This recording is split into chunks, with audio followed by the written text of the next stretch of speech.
غوث پاک سرکار فرماتے ہیں میں ادھر بیٹھا ہوا تھا، وہ ادھر بیٹھا تھا مسجد میں، وہ کھا رہا تھا۔ غوث پاک فرماتے ہیں مجھے بھوک اتنی زیادہ لگی تھی، جب وہ لقمہ اٹھا کے اپنے منہ میں ڈالنا چاہتا تھا تو بھوک کی وجہ سے منہ میرا کھل جایا کرتا تھا، اتنی بھوک مجھے لگی تھی۔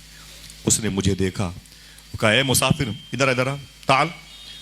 تو غوث پاک فرماتے میں اٹھا، میں اٹھ کر کے اس کے پاس گیا، میں نے کہا بتائیں کیا بات ہے؟ اس نے کہا بھوکے ہو؟ میں نے کہا ہاں بھوکا ہوں۔ کہا کھا لو کھا لو کھا لو، یہ نہ میرا ہے نہ تیرا ہے، اسے کھا لو۔ سرکار غوث پاک فرماتے ہیں یہ میرا نہیں ہے، تیرا بھی نہیں ہے، تیرا نہیں ہے، میرا بھی نہیں ہے، کیا مطلب ہے؟ کس کا کھانا ہے؟ تم کون ہو؟ تو وہ کہتا ہے کہ اے مسافر میں بغداد کا نہیں ہوں، میں موصل کا نہیں ہوں، میں یہاں کا نہیں ہوں۔ بولے پھر تم کہاں کے ہو؟ بولے میں ایران کا رہنے والا ہوں۔ بولے ایران میں کہاں کے؟ غوث پاک فرماتے ایران میں کہاں کے ہو؟ مشہد کے ہو، تہران کے ہو، جام کے ہو، شیراز کے ہو، سمنان کے ہو، سنجر کے ہو، اصفہان کے، ایران میں کہاں کے رہنے والے ہو؟ دیکھنا کتنے لوگ سبحان اللہ کہتے ہیں۔ اس نے کہا اے مسافر میں اصفہان کا نہیں ہوں، میں سنجر و سمنان کا نہیں، میں جیلان کا رہنے والا ہوں۔ جیلان میرے شیخ کی پیدائش کے شہر کا نام ہے۔ غوث پاک نے اپنے شہر کا نام سنا، تڑپ گئے، اور تم جیلانی ہو؟ اس نے کہا بس تم جیلانی ہو؟ بولے ہاں ہاں میں جیلانی ہوں۔ بولے یہاں کیسے آ گئے؟ اس نے کہا اے مسافر میں بزنس کے لیے بغداد آ رہا تھا، تو میرے محلے میں ایک شریفوں کا خاندان رہتا ہے، میرے محلوں میں حسن حسین کے بیٹوں کا ایک مکان ہے، ایک قبیلہ آباد ہے۔ بولے پھر؟ بولے اس خاندان میں ایک بوڑھی عورت رہتی ہے۔ اللہ اللہ، اس خاندان میں ایک بوڑھی عورت رہتی ہے۔ اے مسافر سن، پورے جیلان والوں کی جب دعائیں کبھی قبول نہیں ہوتی ہیں تو اس بوڑھی عورت کے قدم کی مٹی اٹھا کے دعا کی جاتی، اللہ دعائیں قبول کر لیتا ہے۔ وہ عورت ہمارے محلے میں بوڑھی ہے لیکن بڑی تابندہ عورت ہے، بڑی مبارک عورت ہے، اس کے دوپٹے کے ایک دھاگے کے صدقے میں اللہ دعائیں قبول کرتا ہے۔ غوث پاک فرماتے ہیں اس کا نام کیا ہے؟ دیکھنا کتنے لوگ بولیں گے اس کا نام کیا ہے؟ وہ کہتا ہے اس کا نام مخدومہ فاطمہ ام الخیر ہے۔ آئے ہائے، یہی نام تو میرے غوث پاک کی امی کا تھا۔ اپنی ماں کا نام سنا تڑپ گئے غوث پاک، رونے لگے۔ فرماتے ہیں کہ پھر یہاں تم کیسے آئے؟ بولے جب میں بغداد شریف سے نکلا نا تو مجھے اسی بوڑھی خاتون نے بلایا، بولے میرے بیٹے تم کہاں جا رہے ہو؟ میں نے کہا بغداد بزنس کرنے کے لیے۔ بولے بغداد میں ایک مدرسہ ہے جسے نظامیہ کہتے ہیں، وہاں پر میرا بیٹا عبد القادر پڑھتا ہے، تم اپنا کام کرنا نا، تو کام کرنے کے بعد اس کے مدرسے میں چلے جانا۔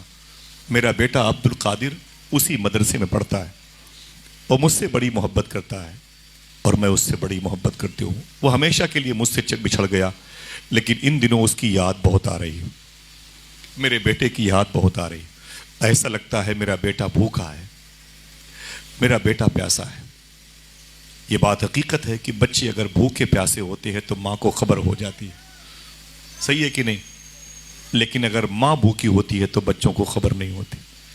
بچے ہوٹلوں میں کھانا کھا کے گھر جاتے ہیں، ماں کے لیے سوکھی روٹی بھی نہیں ہوتی۔ بچے پیپسی اسپرائٹ تھمس اپ پی کے جاتے ہیں، ماں کے لیے بالٹی میں گرم پانی رکھا ہوتا ہے گرمی کے دنوں۔ بچے اپنی بیوی کے لیے علاج کے لیے ادھر بیدانتی سہارا شکنتلا پی جی آئی چلے جاتے ہیں اور اپنی ماں کے لیے 10 روپے کی 2 گولی کسی بنیے کی دکان سے خرید کے لا دیتے ہیں۔ ایک ایسا رشتہ ہے، کبھی آؤں گا تمہیں بتاؤں گا کہ ماں کسے کہتے ہیں۔ سرکار غوث پاک فرماتے ہیں مجھ سے اس نے کہا کہ مجھ سے اس بوڑھی عورت نے کہا بغداد جانا تو میرا بیٹا عبد القادر ہے، اس کو میرا سلام بولنا، یہ کچھ خرچے کے پیسے اس کو دے دینا، ان دنوں اس کی یاد بہت آ رہی ہے، اس سے بتانا کہ تیری ماں خیریت سے ہے۔ تو غوث پاک فرماتے پھر؟ وہ کہتا میں بغداد آیا، میں نے اپنا بزنس کیا، میں فارغ ہو گیا، پھر میں اس مدرسے میں گیا جہاں شیخ عبد القادر پڑھتے ہیں، جامعہ نظامیہ۔ جب میں وہاں گیا تو مدرسے کے بچے اساتذہ ٹیچرز تھے لیکن عبد القادر نہیں تھا۔ میں نے کہا شیخ عبد القادر؟ بولے جیلانی؟ میں نے کہا ہاں۔ بولے وہ امام موسیٰ کاظم، امام جواد تقی کے روضے پر ہوگا۔ بولے میں وہاں پر گیا، بولے سب ملے عبد القادر نہ ملا۔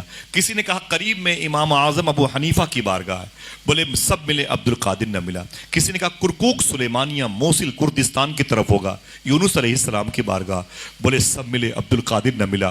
کسی نے کہا نجف میں مولا علی کے روضے پر ہوگا، بولے وہاں گیا، سب ملے عبد القادر نہ ملا۔ کسی نے کہا کربلا میں حسین و عباس کے پاس ہوگا، بولے وہاں گیا، عبد القادر نہ ملا۔